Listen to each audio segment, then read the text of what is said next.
Okay, so let's take a look at Kirby Superstar. Developed by Hal Labs and released for the Super Nintendo, it was one of the last games released for the system in 1996 and a perfect glass hurrah for the pink blob. I figured since I have finally gotten around to playing and reviewing Kirby's NES Adventure and 2 Dreamland games on the Game Boy, I might as well move on and see how the Pink Wonder fares in 16 glorious bits. Kirby Superstar allows players to choose from 9 fun minigames, with a few of these being unlocked along the way. There's everything from bite-sized Kirby platform games such as Dynablade and the Great Cave Offensive. There's a remake of the first Kirby's Dreamland called Spring Breeze, a gourmet race in which the objective is to race King Dedede through 3 courses collecting food, and a quick draw samurai game to name a few. It's quite a contrast to other Kirby games as you can dive right in, and there is nothing here that is too challenging, and some games are actually quite fast moving and can be over before you know it. It was also an opportunity for Hal Labs to expand Kirby's world and add in some new and creative enemies. This game also doesn't take itself too seriously either, and there's tons of humour, nods and winks to other games, and gorgeously detailed graphics and sprites.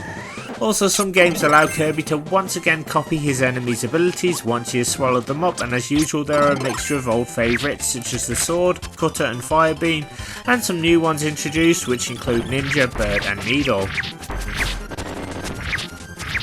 Just like in other games, there are many ways to take down your opponents, and each game is at least different and varied, and I do get the sense that Superstar was aimed for younger players, as many of the games are relatively easy to play and don't demand too much from the player. Also new to the series is the ability for Kirby to get help on a level.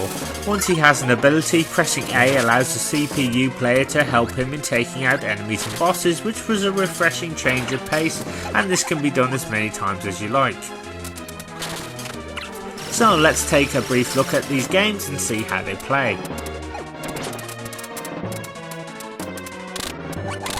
Spring Breeze, as I mentioned, is a 16-bit remake of Kirby's Dreamland, which features much of the same gameplay but with some altered stages and bosses. For example, level 2 was Castle Low Low Low on the Game Boy. Here it's Float Islands, and Bubbly Clouds is now level 3. Aside from those changes, the story remains the same in that King Dedede, the Penguin King, has stolen all the food, and it's up to Kirby to storm his castle on Mount Dedede and get them back. Hal Labs also left out the boss rush for some reason and made the game even shorter than its Game Boy counterpart. You can easily complete Spring Breeze in 5 minutes or under. This being the first game though, it serves as an introduction to the character, easing the player in.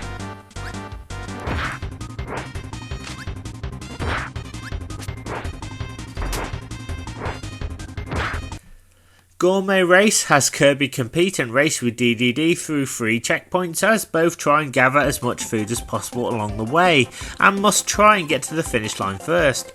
Whoever has the most food at the end wins. At first I hated this mini game, as the Penguin King always seemed to be faster and get the better of me time and time again.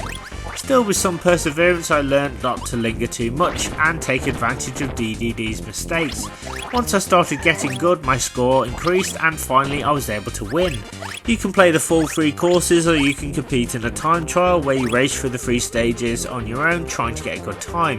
It's a shame you can't race anyone else, as I really started to enjoy this after finally working out what to do. Dynablade is another small Kirby platforming game that is slightly larger than Spring Breeze. It is here that Kirby must work his way through various small stages, grabbing abilities and defeating bosses, with the goal to eventually reach a giant bird called Dynablade who has been stealing all the crops. She must be defeated in order for Kirby to win the game. It's pretty straightforward, but does throw in some more puzzling elements, some swimming and of course plenty of action. Again, there's nothing here that's too challenging, and it's a nice quick platforming fix, with Dynablade being an epic looking boss. However, her bark is worse than her bite, and with a few well timed attacks she goes down really easily. For those players who want a bit of a longer Kirby adventure, the Great Cave Offensive might be right up your alley. Rather than play through level by level, Kirby must work his way through a huge open world full of doors, hidden routes and enemies. Kirby must hunt for treasure chests and collect the booty each one has inside. Some are in plain sight and are easy to obtain, whilst others require a bit of puzzling to work out how to get. The game even allows you to save your progress at various points, allowing you to take a much needed break. I was quite surprised at the length of this one, and some of the bosses were absolutely incredible. I mean, just check out this boss here, which basically mimics a typical battle encounter found in an RPG.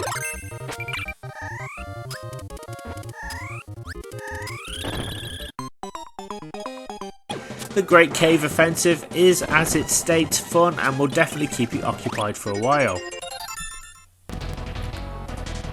Megaton is a simple minigame in which Kirby and his opponents must each punch a block, inflicting as much damage as possible.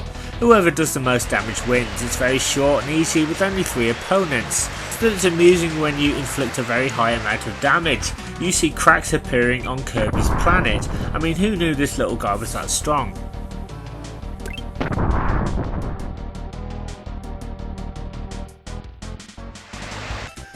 Revenge of Meta Knight is another platform game, but this time with a twist. Kirby must traverse his way onto Meta Knight's huge battleship and work his way through the many areas, sabotaging it. The aim is to cause enough damage to its various components so that it crashes.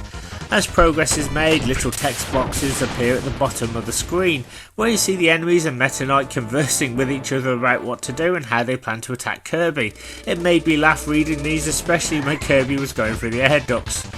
Also, Kirby has to move quite quickly here, as in each area time is ticking down and bosses must also be beaten before it runs down completely. Plus, the fight with Meta Knight at the end was awesome. Just grab a sword and duke it out with him. Samurai Kirby is simply a quick draw game. It's pretty similar to the minigame that appeared in Kirby's Adventure on the NES, the only difference being that there are no guns in this one. Kirby must go up against a wealth of different opponents, and whoever presses the button first when they see the signal wins. Once again, nice and simple and a great test of reflexes. Milky Way Wishes is one of the hidden unlockable games, and like the Great Cave Offensive is much more of a longer Kirby adventure. The sun and the moon are fighting, and because of this it's thrown many of the surrounding planets into disarray. Kirby must visit each planet and put everything right. Essentially all the planets need to be connected to each other for Kirby to try and get everything back in alignment. Things are not all that simple this time around, however, as a new villain, Nova, enters Kirby's world and wants to rule over it completely. This game changes the copy formula slightly in that now Kirby can only use an ability when he has found one in a copy machine in each area. However, once you find each ability, Kirby gets to keep and use them as many times as he likes, with players being able to select them infinitely by pressing start.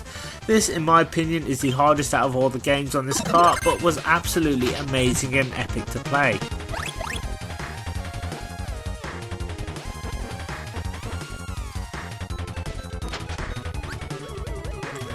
Finally, there's the arena, which pits Kirby up against many bosses in an endurance mode. Essentially, it's just a big boss rush.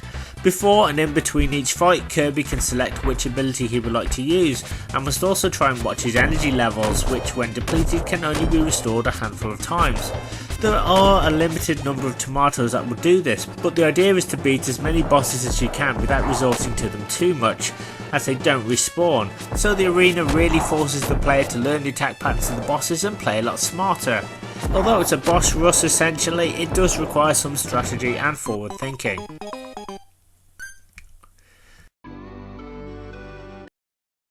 The Super Nintendo 16-bits are put to really good use here with some beautifully chunky graphics that really help showcase Kirby's world in a way I just hadn't seen before.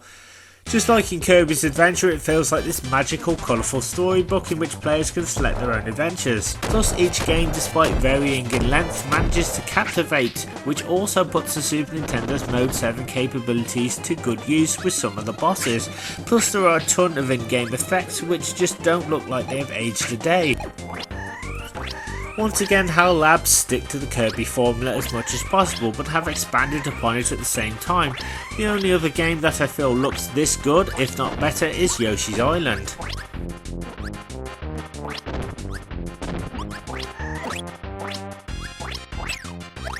The music is amazing, although most of it I've heard before. There were lots of different and sweeping orchestral arrangements of these tracks, as well as some new ones added in. I just never get tired of the same songs. Kirby Superstar is worth it just for the soundtrack alone. I particularly enjoyed the boss themes and the music on Meta Knight's Revenge. Also, the intro music just gets you pumped up for this massive series of games. Every time I play a Kirby game, I feel that the music is always a personal highlight and is always of a consistently high standard. The controls, however, may take a while for you to get used to. If, like me, you've just jumped from the 8-bit versions to this one, then you may have a little bit of trouble. With the Snes having more buttons, the developers decided to try and use them all, which is understandable, right?